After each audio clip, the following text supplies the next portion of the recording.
No República do Saber de hoje, começamos por lhe apresentar uma equipa de investigadores da FC TUC que desenvolveu modelos que permitem perceber qual é o processo de envelhecimento do vinho da Madeira.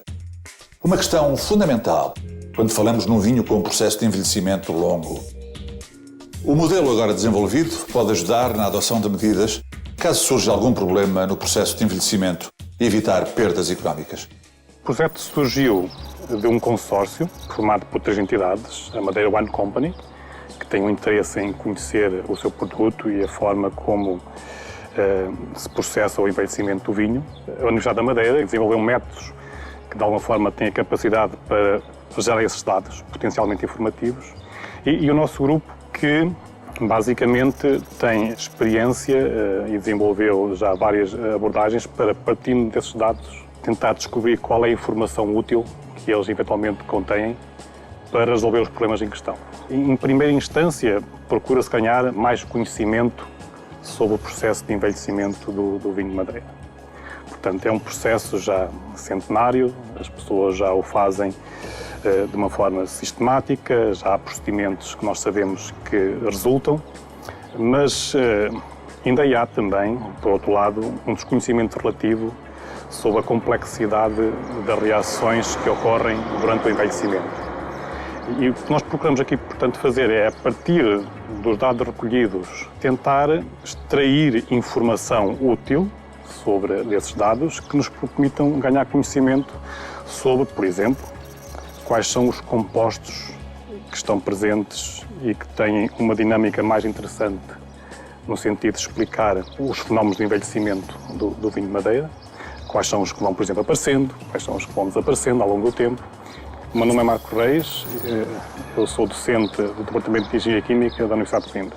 O meu nome é Cristina Pereira, sou estudante de doutoramento do Departamento de Engenharia Química da Universidade de Coimbra. O vinho Madeira tem uma grande capacidade para envelhecer. Há registros com vinhos com cerca de 100 anos, mas o grosso da comercialização do vinho Madeira é entre 1 e 20 anos de envelhecimento. O tempo de envelhecimento, que é geralmente longo para o vinho Madeira, tem um papel importante, quer na sua qualidade, quer no valor económico do produto final com que ele chega ao mercado. Daí a sua importância e este projeto se focar essencialmente na análise do processo de envelhecimento. Não só em termos da previsão da idade, estes modelos têm outras mais-valências. Permitem-nos conhecer o produto em cada fase do processo de envelhecimento e de futuro pode ser informação que pode ser útil como uma ferramenta para salvaguarda, para a identidade do produto, para proteger a identidade do produto. Também como fornece uma estimativa para a idade, é uma ferramenta de auxílio para o enólogo, para que possa tomar decisões quanto ao futuro daquele vinho, quanto à idade ideal para a sua comercialização. Conseguimos desenvolver, de facto, um modelo que conseguia prever, com um rigor bastante aceitável, a idade do vinho Madeira. Consoante os casos, temos modelos que prevêem a idade do vinho Madeira com mais ou menos um ano de erro. E agora um projeto que, mais uma vez, surge na sequência do interesse da indústria. Uma investigação do Departamento de Engenharia Química, em parceria com o Departamento de Engenharia Mecânica da FC TUC, com o objetivo de produzir nanopartículas de óxidos metálicos. As nanopartículas a que me refiro são entre 1000 a 10.000 vezes mais pequenas do que a espessura de um cabelo e podem ter aplicação em variadas áreas. Este projeto surgiu de uma solicitação de uma empresa que tinha todo o interesse, uma vez que tinha esse tipo de produtos em carteira, em produzir nanopartículas de óxidos metálicos. Temos uma equipa bastante interdisciplinar, que envolve também uma parte no Departamento de Engenharia Mecânica e o apoio do LEDAP, o Laboratório de Energia Tónica da Universidade de Coimbra. O meu nome é Nuno Oliveira, sou docente do Departamento de Engenharia Química da Universidade de Coimbra.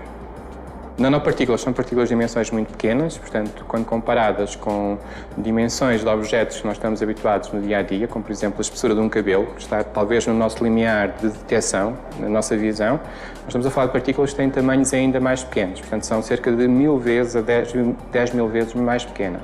Estas partículas têm um conjunto de aplicações muito variadas em muitas áreas, desde aplicações do dia-a-dia, onde elas nos vão permitir melhorar os produtos que já existem, até aplicações inovadoras no campo, por exemplo, da medicina, da saúde, etc. Toda a formação das partículas ocorre em escalas de tempo muito reduzidas. Nós estamos a falar, por exemplo, de microsegundos, ou seja, milionésimos de segundo.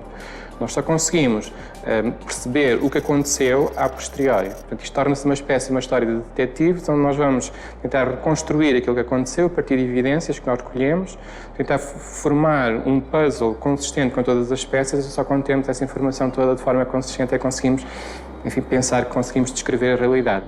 Temos ferramentas, por um lado, são simulações matemáticas feitas em computador, que nos permitem criar ou recriar, digamos assim, de acordo com as leis da física, de acordo com os fenómenos de conservação de massa, energia e quantidade de movimento que nós sabemos que devem ocorrer. A segunda parte, nós fazemos experiências, porque de facto apenas a simulação não nos permite ter todas as certezas sobre aquilo que acontece, e fazemos, portanto, experiências em laboratório, onde produzimos essas nanopartículas e, portanto, em condições que nós esperamos, controlamos muito bem, que produzam um determinado resultado, nós vamos verificar se o resultado que obtemos é efetivamente aquilo que estávamos à espera. O meu nome é José Campos e sou professor do Departamento de Engenharia Mecânica da Universidade de Coimbra. O Departamento de Engenharia Mecânica tem servido para executar o protótipo demonstrativo para a fabricação, ao fim e ao cabo, das nanopartículas de óxidos metálicos. O tubo de choque é uma ferramenta para que uma onda de choque, quando atravessa uma suspensão de partículas, devido a uma rampa de temperatura e de pressão, provoca a ignição das partículas, e como as partículas são metálicas e estão numa atmosfera oxidante, faz um óxido metálico, aquilo que normalmente se chama um cerâmico. A experiência que foi demonstrada da combustão é exatamente agarrar o pó metálico, este exemplo foi o alumínio, e pela própria autocombustão desse metal, do alumínio, formou-se alumina, ou um cerâmico de alumina, que tem uma temperatura de fusão e que aguenta temperaturas muito elevadas. O outro ensaio que vimos foi um sistema de vibração, um ilutriador, que serve para vibrar e para introduzir um filme de partículas dentro do tubo de choque. Nós podemos pegar num metal relativamente comum, como o alumínio ou o óxido de alumínio, que é um metal corrente, se calhar tem pouco valor. Depois de transformarmos em nanopartículas, o valor do mesmo metal ou do óxido metálico tem valores que podem ser 100 ou 1000 vezes superiores.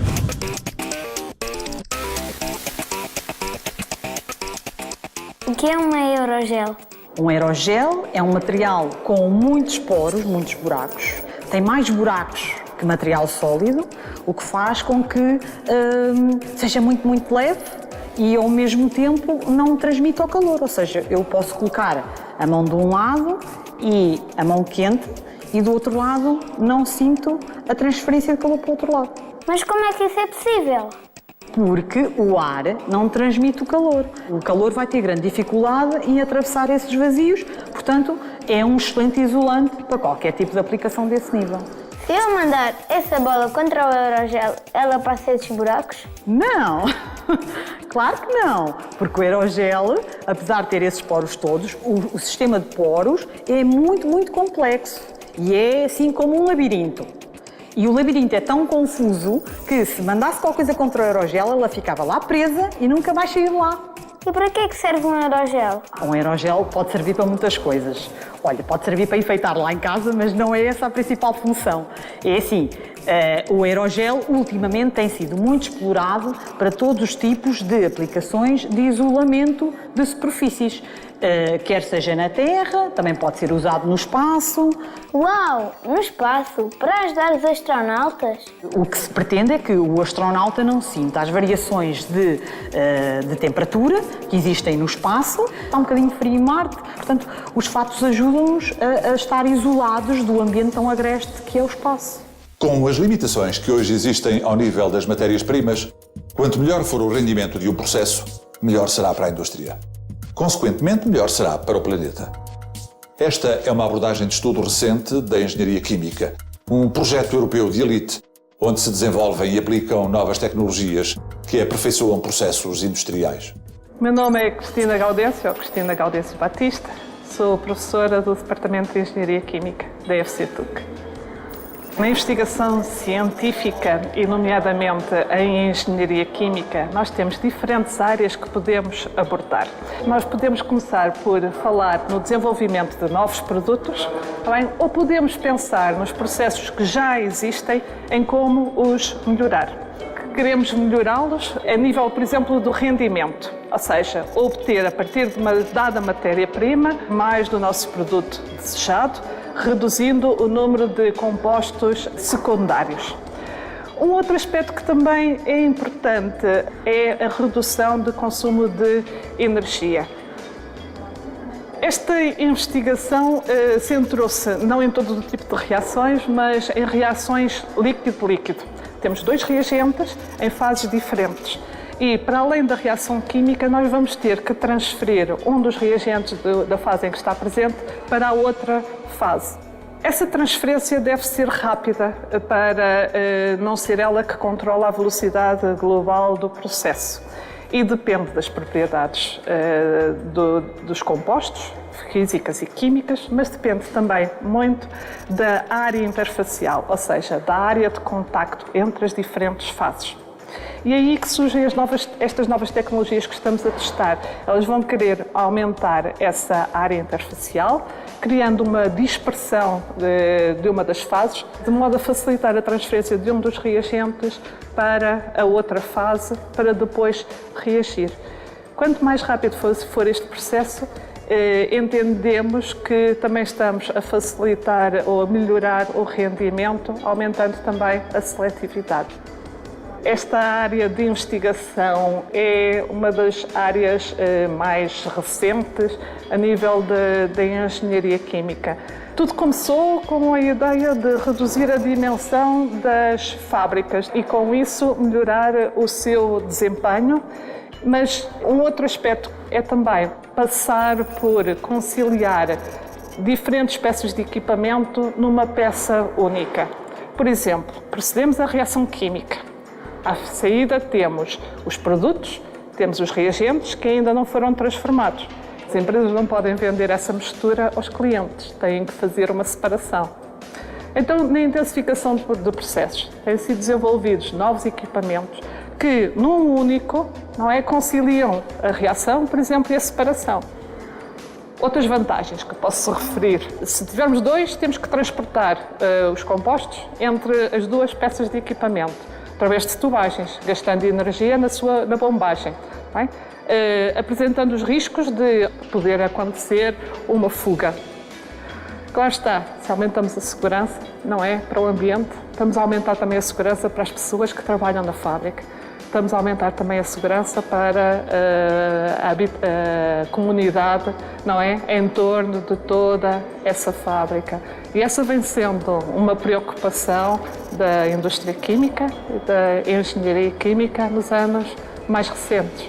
A ciência em português com aplicações práticas na indústria, aqui no República do Saber, o seu programa diário da Faculdade de Ciências e Tecnologia da Universidade de Coimbra, que pode acompanhar online sempre que desejar.